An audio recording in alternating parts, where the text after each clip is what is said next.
चलिए जानते हैं आज देश और दुनिया की सिलेक्टेड काम की और महत्वपूर्ण 25 बड़ी खबरों को सिर्फ 10 मिनट में। पर अभी तक आपने इस वीडियो को लाइक नहीं किया है तो लाइक कर दें और इस चैनल को सब्सक्राइब भी कर लीजिए।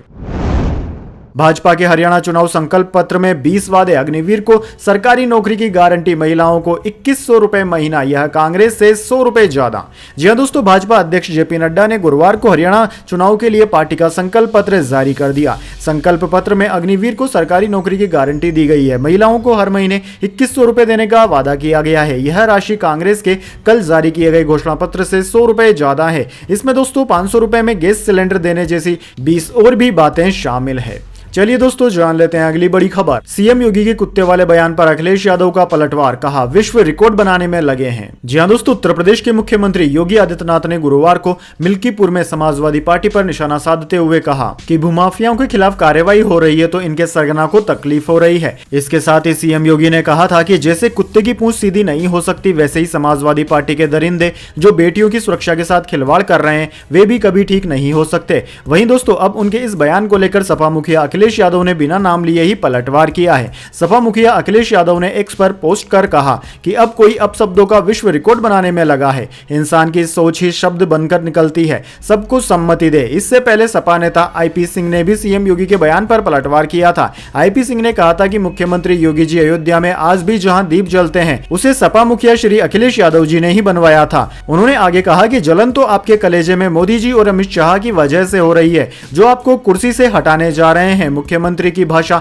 इतनी ओछी नहीं हो सकती, इससे आपके संस्कार और अशिक्षित होने का प्रमाण मिलता है। चलिए दोस्तों जान लेते हैं अगली खबर। अमित शाह बोले पाकिस्तान और कांग्रेस का एजेंडा एक, राहुल गांधी भारत विरोधी ताकतों के साथ हैं। पाकिस्तानी रक्षा मंत्री बोले थे 370 की बहाली चाहते हैं। जी हां दोस्तों, पाकिस्तान के रक्षा मंत्री ख्वाजा आसिफ ने जम्मू कश्मीर पर दिए गए बयान पर विवाद हो गया है। आसिफ ने कहा था कि वे कांग्रेस और नेशनल कॉन्फ्रेंस गठबंधन की तरह जम्मू कश्मीर में आर्टिकल 370 की बहाली चाहते हैं। दोस्तों ख्वाजा के इस बयान पर गृह मंत्री अमित शाह ने कहा कि कांग्रेस और पाकिस्तान के इरादे और एजेंडा एक ही है। पिछले कुछ सालों से राहुल गांधी हर एक भारत विरोधी ताकतों के साथ खड़े दिख रहे हैं। चलिए दोस्तों जान लेते हैं अगली खबर। अब दून एक्सप्रेस को पटरी से उतारने की साजिश, रामपुर में ट्रैक पर मिला लोहे का पिल्लर। जी हां दोस्तों, पिछले कई दिनों से ट्रेनों में तोड़फोड़ और रेलवे ट्रैक को बाधित करने की घटनाएं सामने आ रही है। अब दोस्तों नया मामला रामपुर में सामने आया है। यहां एक ट्रेन की पटरी को बाधित किया गया है। बताया जा रहा है कि बिलासपुर और रुद्रपुर सिटी के बीच दून एक्सप्रेस को पटरी से उतारने का प्रयास किया गया। ट्रेन नंबर 12091 के लोको पायलट को ट्रैक पर 6 मीटर लंबे लोहे का खंभा मिला। ड्राइवर ने ट्रेन को रोककर ट्रैक को साफ किया और फिर ट्रेन को सुरक्षित वहां से निकाला। जानकारी के मुताबिक बुधवार रात 10:18 पर ट्रेन नंबर 12091 के लोको पायलट ने रुद्रपुर सिटी के स्टेशन मास्टर को सूचना दी कि उन्हें बिलासपुर रोड और रुद्रपुर सिटी के बीच रेलवे ट्रैक पर 6 मीटर लंबा लोहे का खंभा मिला है। दरअसल दोस्तों आपकी जानकारी के लिए बता दें, इस तरह की घटना पिछले कुछ दिनों से लगातार देखी जा रही है, जब ट्रेन की पटरियों पर सामान, खंबे, गैस सिलेंडर आदि मिल रहे हैं। चलिए दोस्तों जान लेते हैं अगली खबर। एलन मस्क की कंपनी ने दृष्टिहीनों के लिए डिवाइस बनाई, अमेरिका के एफडीए ने अप्रूवल दिया। दावा, जिनकी जन्म से आंखें नहीं वे भी देख सकेंगे।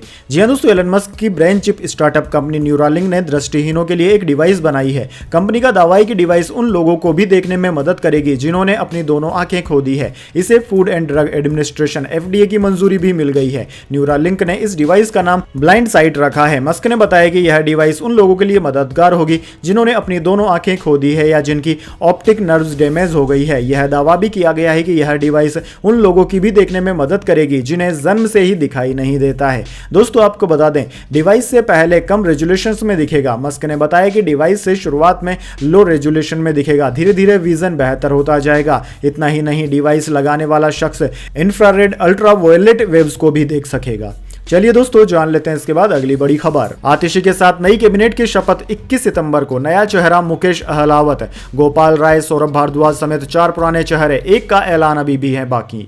जी हां दोस्तों, दिल्ली की मुख्यमंत्री चुनी गई आतिशी 21 सितंबर को पद की शपथ लेगी। आतिशी अपनी कैबिनेट के साथ शपथ लेगी। कैबिनेट में मुकेश अहलावत नया चेहरा होंगे। आम आदमी पार्टी ने बताया कि मुकेश सामाजिक न्याय मंत्री राजकुमार आनंद की जगह लेंगे। अहलावत दिल्ली की सुल्तानपुर माजरा सीट से विधायक हैं। वे आम आदमी पार्टी का दलित चेहरा भी हैं। दिल्ली सरकार की कैबिनेट में मुख्यमंत्री समेत 4 सदस्य हैं। दोस्तों, नए मुख्यमंत्री और नए सदस्यों का कार्यकाल छोटा होगा क्योंकि मौजूदा विधानसभा का कार्यकाल फरवरी 2025 तक ही है। चलिए दोस्तों, जान लेते हैं अगली खबर। राहुल गांधी की जान को है खतरा, परेशान कर रही है प्रधानमंत्री की चुप्पी। बीजेपी कांग्रेस के लेटर वॉर में एक और चिट्ठी। जी हां दोस्तों, लोकसभा में नेता प्रतिपक्ष और कांग्रेस सांसद राहुल गांधी की सुरक्षा को लेकर कांग्रेस चिंता में है। कांग्रेस महासचिव जयराम रमेश ने भारतीय जनता पार्टी के अध्यक्ष जेपी नड्डा को एक पत्र लिखा। जयराम रमेश ने जहां राहुल गांधी की जान को खतरा बताया है, वहीं बीजेपी पर उनकी जान को खतरे में डालने का आरोप भी लगाया गया। सोशल मीडिया प्लेटफॉर्म एक्स पर भी जयराम रमेश ने इस पत्र को शेयर किया है। दरअसल दोस्तों, पत्र को एक्स पर शेयर करते हुए कांग्रेस महासचिव जयराम रमेश ने लिखा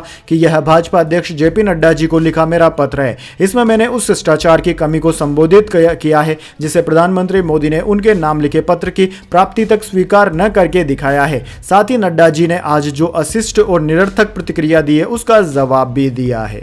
चलिए दोस्तों, जान लेते हैं अगली खबर। राहुल गांधी को आतंकी कहने पर केंद्रीय मंत्री बिट्टू पर हुई एफआईआर। मंत्री बोले, संसद में भी बोलूंगा, गांधी परिवार ने पंजाब को जलाया।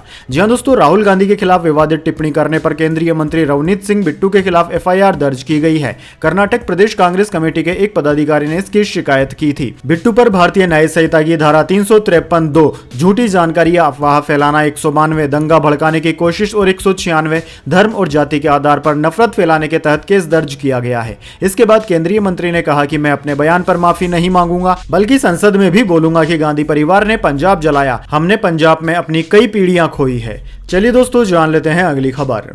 चेन्नई टेस्ट के पहले दिन अश्विन का शतक, जडेजा के साथ 195 रन की पार्टनरशिप की। हसन महमूद को 4 विकेट, भारत 339 रन 6 विकेट के नुकसान पर। जी हां दोस्तों, भारत ने बांग्लादेश के खिलाफ चेन्नई में गुरुवार से शुरू हुए पहले टेस्ट मैच के पहले दिन 6 विकेट खोकर 339 रन बना लिए। टीम ने एक समय 144 रन पर 6 विकेट गंवा दिए थे, लेकिन यहां से रविंद्र जडेजा और रविचंद्रन अश्विन ने नाबाद 195 रन की पार्टनरशिप कर डाली। अश्विन ने होम ग्राउंड पर सेंचुरी लगाई, जबकि जडेजा 86 रन बनाकर नॉट आउट रहे। दोस्तों, यशस्वी जायसवाल ने 56, ऋषभ पंत ने 39 और केएल राहुल ने 16 रन बनाए। रोहित शर्मा और विराट कोहली 6-6 रन बनाकर आउट हुए। वहीं शुभमन गिल खाता भी नहीं खोल सके। बांग्लादेश से हसन महमूद ने 4 विकेट लिए। एक सफलता मेहंदी हसन मिराज और नाहिद राणा को मिली। चलिए दोस्तों, जान लेते हैं अगली खबर। लेबनान में पेजर वॉकी टॉकी धमाकों से दहशत में लोग, मोबाइल नहीं छू रहे। हिजबुल्लाह बोला, बैटरी निकाल कर फेंक दें। 37 की मौत, 2300 लोग हुए घायल। जी हां दोस्तों, लेबनान में पेजर वॉकी टॉकी के बाद अब सोलर एनर्जी सिस्टम में धमाके हुए हैं। पिछले 2 दिन में धमाकों के 3 पैटर्न में 37 लोगों की मौत हो चुकी है, जबकि 2300 से ज्यादा लोग घायल हैं। इन धमाकों के बाद लोग मोबाइल फोन को छूने से डर रहे हैं। वहीं हिजबुल्लाह ने अपने लड़ाकों को हिदायत दी है कि वे अपने फोन की बैटरी निकाल कर फेंक दें। लेबनान में इजराइल के समर्थन वाले हिजबुल्लाह संगठन के लड़ाके इजरायली हैकिंग से बचने के लिए मोबाइल फोन की जगह पेजर और वॉकी टॉकी का इस्तेमाल करते हैं। वहीं राजधानी बेरूत में बड़ी संख्या में घरों पर सोलर सिस्टम लगे हुए हैं। हिजबुल्लाह ने इन हमलों का आरोप इजराइल पर लगाया है। संयुक्त राष्ट्र सुरक्षा परिषद ने शुक्रवार को इस मामले में आपात बैठक भी बुलाई है। चलिए दोस्तों, जान लेते हैं अगली खबर। प्रधानमंत्री मोदी बोले, कांग्रेस नेशनल कॉन्फ्रेंस के घोषणा पत्र से पाकिस्तान खुश हुआ। ये फिर आतंक फैलाना चाहते हैं, लेकिन कोई भी ताकत 370 को वापस नहीं ला सकती। जी हां दोस्तों, प्रधानमंत्री मोदी ने गुरुवार को जम्मू कश्मीर में 2 जनसभाएं की। उन्होंने कटरा में कहा कि कांग्रेस और नेशनल कॉन्फ्रेंस को लेकर पाकिस्तान में बहुत ज्यादा उत्साह है। वहां इन दोनों पार्टियों की बल्ले बल्ले हो रही है। इनके घोषणा पत्र से पड़ोसी देश बहुत खुश है। प्रधानमंत्री ने कहा कि यह सब मिलकर जम्मू कश्मीर में आतंक फैलाना चाहते हैं, लेकिन कोई भी ताकत 370 को वापस नहीं ला सकती। वहीं दोस्तों, शेर-ए-कश्मीर स्टेडियम में प्रधानमंत्री ने कहा कि हमने देश की संसद में कहा है कि जम्मू कश्मीर को दोबारा राज्य का दर्जा दिलाएंगे। भाजपा ही इसे पूरा करेगी, इसलिए मेरी आपसे अपील है कि 25 सितंबर को वोटिंग के सारे रिकॉर्ड टूटने चाहिए। चलिए दोस्तों, जान लेते हैं अगली खबर। चंद्रबाबू नायडू का आरोप, तिरुपति लड्डू में पशु चर्बी मिलाई गई। जगन सरकार ने मंदिर की शुद्धता खंडित की, अब शुद्ध घी इस्तेमाल हो रहा। जी हां दोस्तों, आंध्र प्रदेश के मुख्यमंत्री चंद्रबाबू नायडू ने पिछली जगन मोहन सरकार पर तिरुपति मंदिर के लड्डू प्रसादम में पशु चर्बी मिलने का आरोप लगाया। चंद्रबाबू नायडू ने बुधवार को कहा कि पिछले 5 साल में वाईएसआर कांग्रेस पार्टी के नेताओं ने तिरुमला की पवित्रता को धूमिल किया। उन्होंने अन्नदानम यानी कि भोजन, मुफ्त भोजन की गुणवत्ता से समझौता किया। यहां तक कि तिरुमला के पवित्र लड्डू में भी घी की जगह जानवर की चर्बी का इस्तेमाल किया। हालांकि हम अब प्रसादम में शुद्ध घी का इस्तेमाल कर रहे हैं। हम तिरुमला तिरुपति देवस्थानम की पवित्रता की रक्षा के लिए कड़ी मेहनत कर रहे हैं। चलिए दोस्तों, जान लेते हैं इसके बाद अगली बड़ी खबर। डोनाल्ड ट्रंप बोले, मोदी शानदार व्यक्ति, अगले हफ्ते उनसे मिलूंगा। कहा, भारत इंपोर्ट पर ज्यादा टैक्स लगाता है, व्यापार संबंधों का गलत इस्तेमाल कर रहा है। जी हां दोस्तों, अमेरिका के पूर्व राष्ट्रपति डोनाल्ड ट्रंप ने मंगलवार को कहा कि वे अगले हफ्ते प्रधानमंत्री मोदी से मुलाकात करेंगे। मिशिगन में चुनावी कैंपेन के दौरान ट्रंप ने कहा कि मोदी शानदार व्यक्ति हैं, वे अपने काम में बेहद अच्छे हैं। इस दौरान ट्रंप ने आरोप भी लगाया कि भारत अमेरिका से व्यापार संबंधों का गलत इस्तेमाल करता है। दरअसल दोस्तों, पूर्व अमेरिकी राष्ट्रपति से भारत के साथ फ्री ट्रेड पर सवाल किया गया था। इस पर उन्होंने कहा कि भारत आयात पर बहुत ज्यादा टैक्स लगाता है। राष्ट्रपति बनने पर मैं अमेरिका में रेसिप्रोकल ट्रेड पॉलिसी लागू करूंगा, यानी कि जो देश हम पर इंपोर्ट के लिए जितना टैक्स लगाएगा, हम भी उतना ही टैरिफ लेंगे।